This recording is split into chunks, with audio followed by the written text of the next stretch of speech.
पर हमारे साथ जुड़ गए हैं। राजपूत जी, आपके पास आ रहा हूं क्योंकि पहला रुझान आ गया और लगभग जो वक्त है वो लगातार बीत रहा है और इस बीच एक बड़ी और जानकारी अपने दर्शकों को हम पहुंचा दें। बीजेपी 32 सीटों पर उत्तर प्रदेश में आगे चल रही है, बड़ी खबर।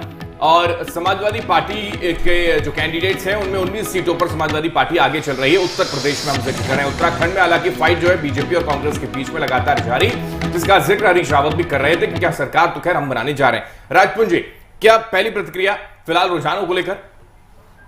जी देखिए, मेरे को जिस प्रकार से इस पे आरोप लगाया जा रहा है कि एग्जिट पोल बिल्कुल ये नल एंड वॉइड है विपक्षी दलों के द्वारा, तो वो जहां तक लगता है उस तरह से अभी तो फिलहाल उसी तरह से चल रहा है सब कुछ जिस प्रकार से एग्जिट पोल बता रहे थे। और दूसरा, उसी समीकरण के अंदर अगर इस प्रकार से चलता रहा, या अभी तो देखिए अभी तो टारगेट स्टेज है, अभी आने वाले टाइम में और कुछ चेंजेस आएंगे, हो सकता है कौन आगे निकले कौन पीछे निकले, कहना बड़ा मुश्किल है।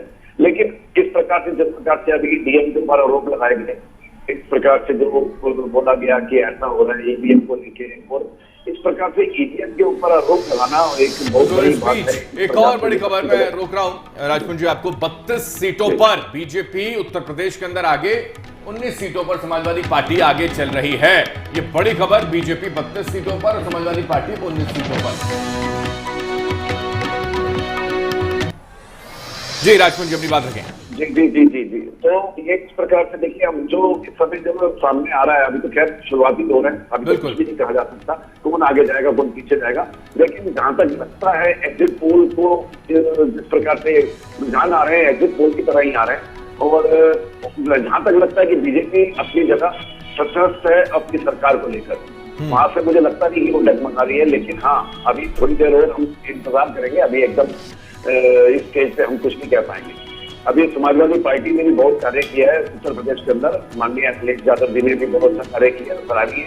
और लेकिन राजपूत जी, ये जो गैप है बहुत ज्यादा नजर भी नहीं आता, और 30 और 50 सीटें, यानी बीजेपी के पास 50 सीटें अगर उत्तर प्रदेश में हैं तो 30 सीटें समाजवादी पार्टी के पास भी हैं, और यहाँ कुछ पेच फंसने की स्थिति भी नजर आती है। राजपूत जी, क्या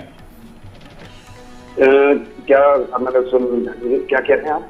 राजपूत जी, मेरा सवाल ये है कि 30 सीटों पर अगर समाजवादी पार्टी के कैंडिडेट्स आगे चल रहे हैं तो बीजेपी 50 पर है, 20 सीटों का ही ज्यादा मार्जिन नहीं है, सिर्फ 20 सीटों का अंतर है। हालांकि ये शुरुआत है, ये बात आप बिल्कुल ठीक कह रहे हैं कि ये शुरुआत है, इस पे कुछ भी एग्जामिन करना बड़ा मुश्किल है। जी बिल्कुल बिल्कुल, इस समय शुरुआती दौर पे अभी तो देखिए थोड़ा सा 10-11 बजे तक, मतलब थोड़ा सा 9 बजे के बाद आप समझिए, 9 साढ़े 9 के बाद थोड़ी सी स्थिति हल्की से समय में आनी शुरू हो जाएगी। और जिस प्रकार से दूसरे राज्य भी हैं वहां भी, इसमें जहां तक मुझे लगता है कि राज्यपाल अगर जहां ऐसे डगमगाई की स्थितियां, वहां पे राज्यपाल की भूमिका बहुत अहम हो जाएगी आने वाले समय के अंदर, जहां तक मुझे समझ आ रहा है। और राज्यपाल के ऊपर ही सारा दारोमदार चला जाएगा। और दूसरा, अभी देखिए अब शुरुआती है पंजाब में, बिल्कुल कांग्रेस जिस तरह से आप देख रहे हैं 70 पे पिछली बार थी, इस बार जो उनके सीटें से बाइफर्केशन हुआ था, तो इस पर पंजाब के अंदर कांग्रेस को जिस प्रकार से एग्जिट पोल दिखा रहा है, तो बहुत ही चिंताजनक बात है कांग्रेस के लिए। और अब आने वाले दिनों में, अभी मतलब समय के अंदर क्या होता है थोड़े दिन में, तो वो वक्त ही बताएगा, वक्त के ऊपर छोड़ दिया जाए मेरे ख्याल से। बिल्कुल राजपूत जी, यहाँ पर कांग्रेस का जिक्र पंजाब में अगर करें, जी जी जी जी, वहां पर कांग्रेस भी एक्टिव है, थोड़ा 8 सीटें पंजाब में कांग्रेस को मिल रही हैं। आम आदमी पार्टी हालांकि पीछे थोड़ा रुझानों में, यानी कि एग्जिट पोल में वो पीछे नहीं थी आम आदमी पार्टी 100 सीटों के साथ, कई एग्जिट पोल्स में ऐसा देखा। जी देखिए, मैं ये समझ रहा हूँ कि आम आदमी पार्टी को जिस प्रकार से जो सर्वे थे, जो हमारे एग्जिट पोल सर्वे थे, वो पोल से मतलब जिस प्रकार से लास्ट उसके मूवमेंट पे हुए हैं, तो आपने देखा होगा कि लास्ट मूवमेंट के ऊपर अरविंद केजरीवाल के ऊपर काफी आरोप लगे। तो हो सकता है वो अगर इस प्रकार से कहीं अकाली दल आगे चलने लग जाए या वहाँ कांग्रेस आगे चलने लग जाए, तो मैं उस चीज को बड़ा महत्व दूंगा कि वो लास्ट मूवमेंट पे जब ऐसा फेरबदल हुआ तो उससे शायद इनको नुकसान ना हो जाए आम आदमी पार्टी को, जिस प्रकार से अरविंद केजरीवाल के ऊपर आरोप प्रत्यारोप लगने शुरू हुए। बिल्कुल, ये शुरुआती रुझान है और आगे जो हो सकता है कि तस्वीरें बदल सकती है। हम चलते हैं, हमारे साथ बीजेपी से अनुपम सिंह भंडारी बने हुए हैं। क्या कहेंगे अनुपम जी, पंजाब में कांग्रेस आगे चल रही है?